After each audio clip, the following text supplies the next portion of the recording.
না না, এই ছবিটা দেখেই এই ভিডিওটা দেখা বন্ধ করবেন না। প্রথমেই বলে নিই, এটা কোনো পলিটিক্যাল পোস্ট নয়। এই ছবিটা আর সঙ্গে একটা প্যাকেটে একটা গজা আর একটা প্যাড়া পাঠিয়েছে আমাদের কাউন্সিলর, বাড়িতে পাঠিয়ে দিয়েছেন।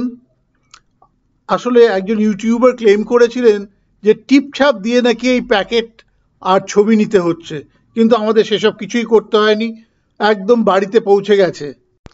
উনি আরও ক্লেম করেছিলেন যে এই ছবির এক কোণায় শ্রীমতী মমতা ব্যানার্জির ছবি লাগানো আছে, কিন্তু সেসব কিছুই নেই, খালি লেখা আছে শুভেচ্ছা সহ মমতা, which is understandable.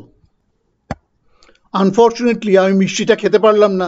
না না, কোনো পলিটিক্যাল কালারের জন্য নয়, কিছুদিন আগে আমার বাইপাস অপারেশন হয়েছে, তাই আমি এখন আর মিষ্টি খাচ্ছি না। আমাকে কোনো ধর্মীয় অনুষ্ঠান থেকে মিষ্টি পাঠালে আমি ধর্মটাকে বাদ দিয়ে প্রসাদটা খেয়ে নিই। প্রসাদ খেতে আমার খুবই ভালো লাগে। তবে দীঘার মন্দিরের ছবিটা যিনিই তুলেছেন, অসাধারণ ছবি তুলেছেন। হয় ড্রোন কিংবা ক্রেনের থেকে ছবিটা তুলেছেন। এরকম একটা ছবি তুলতে পারলে পড়তে যেতাম। এবার যে ছবিটা দেখাতে যাচ্ছি সেটা স্পেনের কাতুলিনিয়া প্রভিন্সের বার্সেলোনায় অবস্থিত এক অসামান্য স্থাপত্যের নিদর্শন। এটা বিখ্যাত স্থপতি অ্যান্টনি গাউডির ডিজাইন করা এক অসামান্য স্থাপত্যকর্ম। গাউডির জন্ম 1883 সাল আর মৃত্যু 1926 সাল।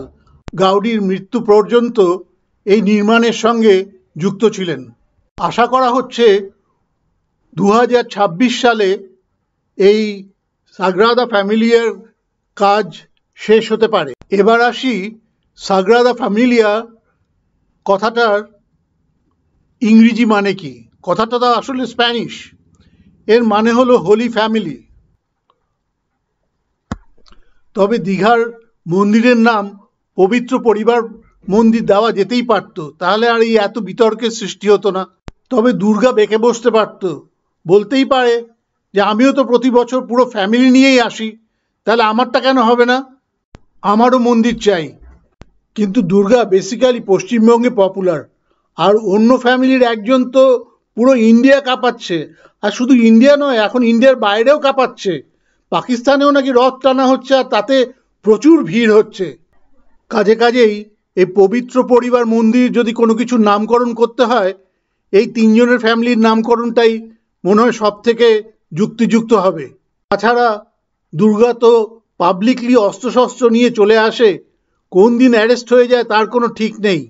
তবে যা সেই আদ্যিকালের অস্ত্র, সেই নিয়ে পুলিশ এখন আর বোধহয় মাথা ঘামায় না।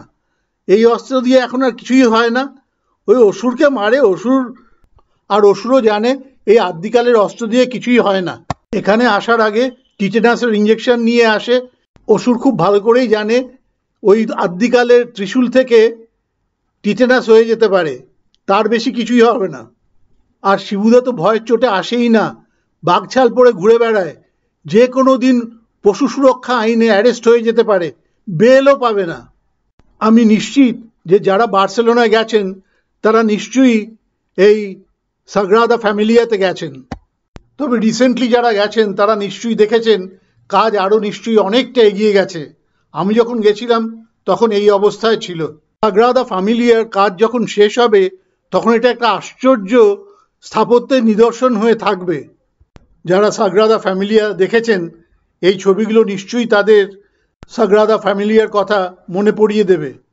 আর যারা বার্সেলোনা যাননি তারা কিন্তু এই ভুলটা করবেন না, নিশ্চয়ই যাবেন সাগ্রাদা ফ্যামিলিয়া দেখতে। সাগ্রাদা ফ্যামিলিয়ার নির্মাণের ফাইন্যান্স করা হয় কিন্তু পুরোটাই ডোনেশনের ওপর আর এন্ট্রান্স টিকিটের ফিয়ের ওপর। এন্ট্রান্স ফি জনপ্রতি প্রায় 2700 টাকা। তবে একটা কথা মানতেই হবে, ইটালির চার্চগুলোর ভেতরের সৌন্দর্য কিন্তু অসাধারণ। যেমন তাদের পেইন্টিং তেমন তাদের স্কাল্পচার। ভ্যাটিকানের কথা না হয় বাদই দিলাম, ওখানে মিকেলঅ্যাঞ্জেলোর পিয়েতা আছে, তাছাড়াও অসামান্য সব পেইন্টিং আর ভাস্কর্য আছে। আশা করি ভিডিওটা আপনাদের ভালো লেগেছে, ভালো লাগলে আমারও ভালো লাগবে। ধন্যবাদ।